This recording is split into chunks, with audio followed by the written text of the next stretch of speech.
শাড়ি বা পোশাক নিয়ে আপনি বড্ড খুঁতখুঁতে কিংবা হ্যান্ডলুমের ওপর আপনার ভীষণ দুর্বলতা আছে, বুঝতে পারছি। আসলে এদেশে তাঁত শিল্পীদের হাতের জাদু মুগ্ধ করার মতোই।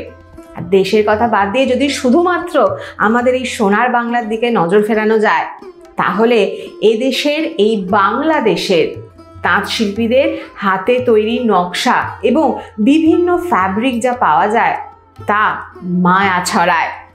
এখনো পর্যন্ত পশ্চিমবঙ্গের একাধিক দ্রব্য জিআই স্বীকৃতি পেয়েছে কেন্দ্র সরকারের তরফে। এবার সেই মুকুটে এক নয়া পালক যোগ হলো। জিআই অর্থাৎ জিওগ্রাফিক্যাল ইন্ডিকেশনের সত্ত্ব পেল বাংলার মাসলিন। বাংলার তাঁত শিল্পের মধ্যে অন্যতম উৎকৃষ্ট উৎপাদন কিন্তু এই মাসলিন। জানলে অবাক হবেন, ব্রিটিশ শাসনের সময় বিলাতেও কিন্তু এই মাসলিনের তৈরি পোশাকের বিরাট চাহিদা ছিল এদেশের রাজ পরিবারের মধ্যেও। সেখানকার রাজা রানীরা কিংবা রাজ পরিবারের অন্যান্য সদস্যরা মাসলিনের তৈরি ফাইন পোশাক পরতেন শো অফ করার জন্যে। কিন্তু প্রেক্ষাপটের খানিক পরিবর্তন ঘটল 1947 এবং 1971 যুদ্ধের সময়।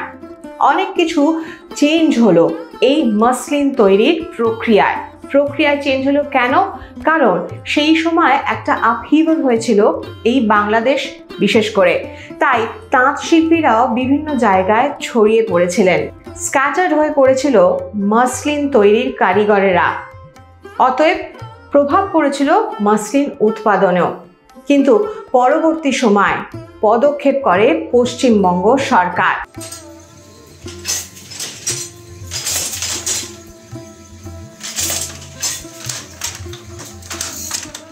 পশ্চিমবঙ্গ খাদি ও গ্রামীণ শিল্প পর্ষদ 2019 সালে বাংলার মাসলিনের জিআই সত্ত্বের জন্য আবেদন করে।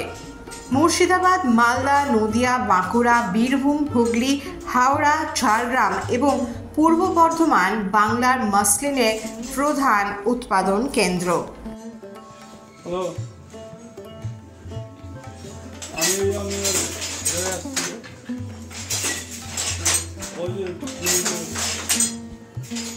আপনার কালেকশনেও একটি মাসলিন শাড়ি আছে কি?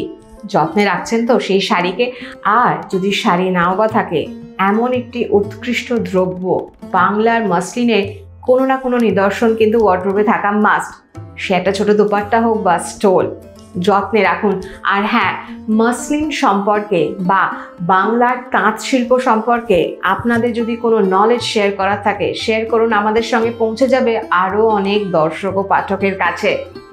সঙ্গে থাকুন এই সময় ডিজিটালে।